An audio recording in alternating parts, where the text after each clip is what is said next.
Bernabé. Muchas gracias, señor presidente. Buenos días, señor ministro. Y, en primer lugar, como puede ser de otra forma, le damos la bienvenida en nombre del Grupo Parlamentario Popular.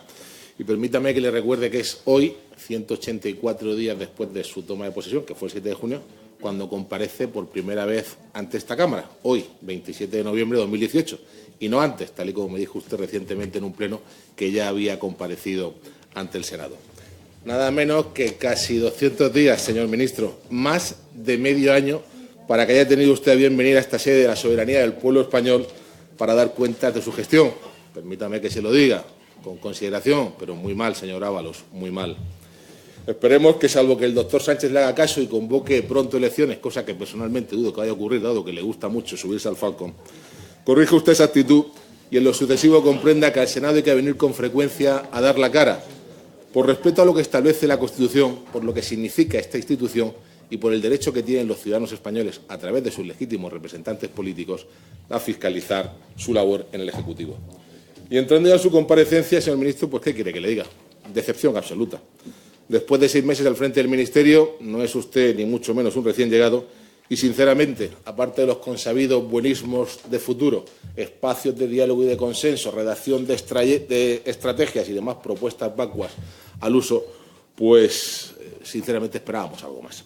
Y lo esperábamos porque tiene usted a su disposición unos fantásticos presupuestos generales del Estado en materia de fomento, en materia de infraestructura, de vivienda y de transporte. Unos presupuestos que aprobó el Partido Popular en mayo, de los que usted votó en contra, es cierto, pero que solo una semana después decidieron hacer suyos y que constituían una magnífica herramienta para mejorar la calidad de vida de muchos españoles. Y de hecho constituían porque hoy, apenas quedando un mes para final de año, el nivel de licitación está siendo en verdad ínfimo. Y no compare usted con lo que había respecto a los 5 primeros meses del año, como ha hecho antes, porque los 5 primeros meses del año no había presupuestos, no se podía licitar nada. Fue tras su aprobación y su llegada al Ejecutivo cuando se está pudiendo licitar. Pero estamos viendo que no sacan ustedes a concursos ahora pública y está por ello incurriendo en 2 graves errores. Por un lado, porque está castigando a muchos millones de españoles a perder sus legítimas expectativas a mejorar sus condiciones de vida en materia de infraestructura, de transportes, de comunicaciones, ya sean terrestres, ferroviarios o aéreos, así mismo como sus condiciones habitacionales, con las políticas de vivienda, de reforma, de alquiler social o de promoción de vivienda pública contemplados en la norma presupuestaria. Y, por otro lado, porque con esa falta de licitación lo que están haciendo es castigar a la economía española a perder la inversión de muchos miles de millones de euros, lo cual indudablemente va en contra de que se pueda dinamizar la actividad económica, los territorios y la creación de muchos miles de puestos de trabajo. Personalmente, dudo si las razones de este castigo son porque quiere quitarle esa medalla al Gobierno del PP a su buena gestión, lo cual sería muy triste, o porque lo que tienen que hacer es transferir esos fondos a pagar sus peajes al mundo independentista por el apoyo para llevarles a la Moncloa, lo cual indudablemente sería mucho peor. Pero, en fin, si usted en 1 hora no tenía tiempo, imagínese en 10 minutos. Vamos mucho más recortados los portavoces, con lo cual me centraré en los temas más importantes, recordándole, no obstante, que después de esta comparecencia tiene usted pedidas otras 9 del Grupo Parlamentario Popular. Esperemos verle con frecuencia por esta casa, pues para poder tratar todos los temas con más detenimiento. Y empezamos por las carreteras, señor ministro. Lo primero que quiero preguntarle es por qué ha decidido usted esconder en el fondo de un cajón el Plan Extraordinario de Inversión en Carreteras, el PIC, que presentó el presidente Rajoy hace un año. Nos ha dicho usted literalmente que chocaba con la ley de contratos. Eso no es así, ministro. No falte usted a la verdad, por favor. El Consejo de Ministros previsto para el día 1 de junio llevaba las 2 primeras licitaciones de ese Plan Extraordinario de Inversión en Carreteras. No se pudo celebrar, indudablemente, fue el día de la moción de censura, pero esa es la realidad. Un plan que contemplaba, porque no sabemos ya si se va a ejecutar, la construcción de 2.300 nuevos kilómetros de autovías, con la construcción y mejora de 27 grandes corredores que vertebran a lo largo y ancho de nuestro país las comunicaciones.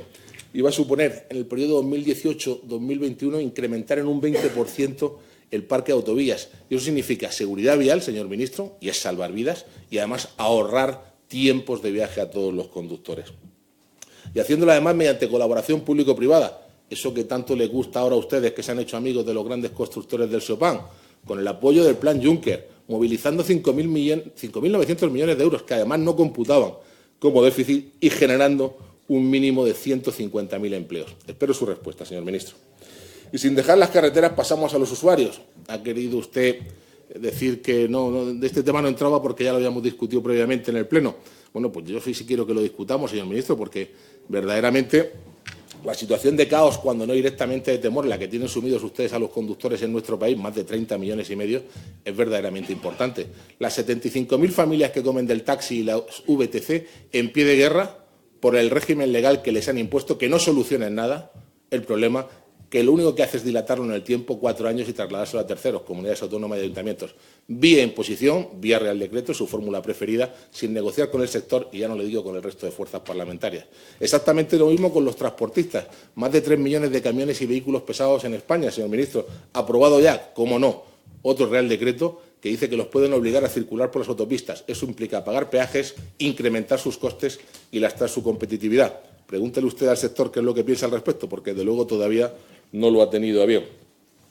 La subida del diésel, está claro que es un departamento distinto al suyo, señor ministro, pero entendemos que usted debe tener voz y voto por la cuenta que le trae, porque somos 17 millones de conductores en España los que conducimos un vehículo de estas características. No quiere usted hablar de ello, pero bueno, el debate lo han sacado usted y su secretario de Estado a la palestra. El cobrarnos peajes a los españoles por circular por las autovías. Se lo dije hace una semana, señor Ábalos. No puede ser, son infraestructuras que ya están terminadas y en servicio, infraestructuras que han sido ya pagadas con el dinero de los impuestos de todos los españoles, e infraestructuras que por definición son libres y gratuitas.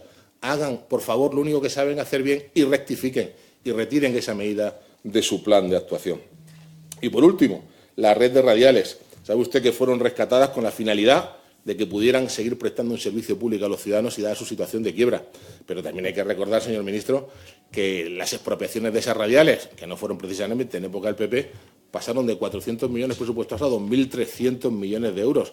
Su gobierno, cuando en la época de Zapatero, el gobierno socialista, debió de haber promovido una declaración de lesividad que no se llevó a cabo en ningún momento y que es lo que dio lugar en estos momentos pues, a tener ese problema. Ahora bien, el ministro de la Serna, su antecesor, la rescató y anunció su licitación para este mismo año al objeto de que no computaran como déficit.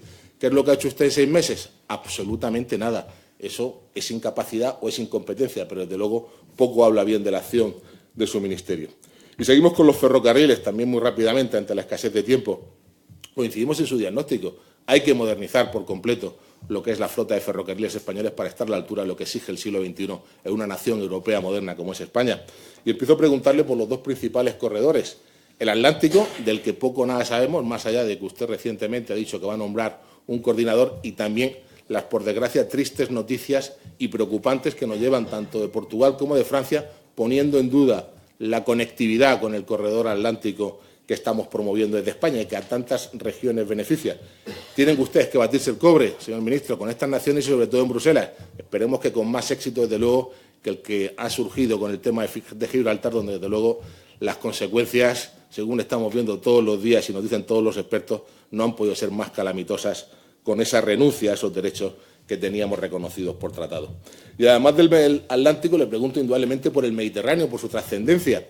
Usted y yo somos del Levante y lo conocemos bien. En esa zona vivimos más del 60% de la población española y se produce más del 60% del PIB de nuestro país.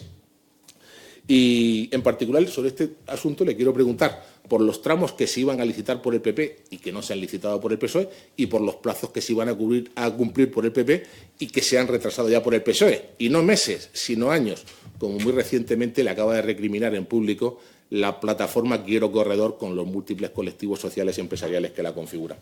Y le hablo en primer lugar, indudablemente, a eso obliga la condición de murciano del que le habla, de mi tierra, la región de Murcia, cuya capital, la 7ª ciudad más grande de España, y tiene ya terminadas las obras para la llegada de la alta velocidad desde este pasado verano. Podíamos tener el AVE ya circulando en pruebas, pero han decidido ustedes castigarnos al 1,5 millones de murcianos a tener que esperar 3 años más, hasta 2021 nada menos. Le puedo decir lo mismo con la continuidad hacia el sur. Los tramos que se iban a licitar, los 6 tramos de entre Murcia y Almería, van a estar todos licitados este pasado verano. Y, sin embargo, estamos ya a las puertas del invierno y eso no se ha producido. O la llegada de la alta velocidad del corredor a Cartagena y a su gran puerto, con un proyecto que estaba ultimándose su redacción para empezar las obras en el 19 y con el tercer hilo tenerla terminada en 2020. Nos hablan ya ustedes de 2025. Y lo mismo le puedo decir de Granada, Antequera, le puedo preguntar por Tarragona, Vandellós o, por supuesto, de Valencia, Alicante a través de la Encina. Tramos todos ellos absolutamente fundamentales. Compartimos su diagnóstico, señor ministro, sobre las cercanías. Son millones de españoles las que lo utilizan con muchísima frecuencia, pero es que había un plan de Renfe anunciado a principios de este año de bastantes miles de millones de euros para renovar por completo los cientos de trenes que componen la flota ferroviaria nacional. ¿Qué van a hacer ustedes? ¿Va a cumplir el plazo? ¿Va a cumplir los compromisos? Díganoslo, porque sinceramente nos gustaría saberlo. Y también ha tratado usted el tema de la transposición a nuestro ordenamiento jurídico de la directiva del cuarto paquete ferroviario, con la liberalización de los servicios de transporte de personas. ¿Cómo piensan llevarlo a cabo, señor ministro? Nos interesan algunas cuestiones. ¿Van a liberalizar para que vengan a España empresas de otros países que reciben dinero de sus respectivos estados para competir aquí? ¿Competirán entre ellas, y lo que más nos preocupa, con Renfe en igualdad de condiciones? ¿Habrá reciprocidad? ¿Se homologarán sus trenes? Son cuestiones que queremos saber, señor ministro, porque no podemos permitir el pasar de un monopolio de una empresa nacional a un oligopolio de empresas extranjeras, además con una vocación de comer los mercados muy grande, porque tienen un tamaño verdaderamente considerable. Y terminamos ya, señor presidente, los tiempos previstos. Brevemente el apunte sobre vivienda. Vamos a ver, señor ministro, si la medida estrella es construir 20.000 viviendas o 5.000 en una primera fase, como nos ha dicho usted, nos parece muy bien, pero sinceramente, ¿usted cree que con la perentoriedad que exige la solución al problema, los años que va a llevar a cabo esa medida van a permitirnos sacar algún resultado positivo? ¿Usted cree que encomendarle a SEPES la labor y darle 21 millones de euros, como hizo hace unos días, qué va a hacer SEPES con 21 millones de euros? ¿Construir 200 viviendas y se acabó el problema? ¿Dónde las va a construir? SEPES tiene suelo en los polígonos industriales, en los extrarradios. La gente quiere vivir en las ciudades, señor ministro. Y, por último, las penalizaciones a los propietarios de los inmuebles. Se lo han dicho ya los propietarios de inmuebles, señor ministro. No es la solución. Lo único que va a conseguir usted es cerrar aún más los mercados y subir todavía más los alquileres, señor ministro. Los propietarios lo que quieren es seguridad jurídica, garantías de cobro y evitar el problema de los ocupas. Trabaje usted en esa línea y no dude que se ampliará la oferta y se abaratarán los precios. Entonces le aseguro que tendrá usted nuestro apoyo. Muchas gracias. Gracias, señoría. Turno ahora para el señor ministro.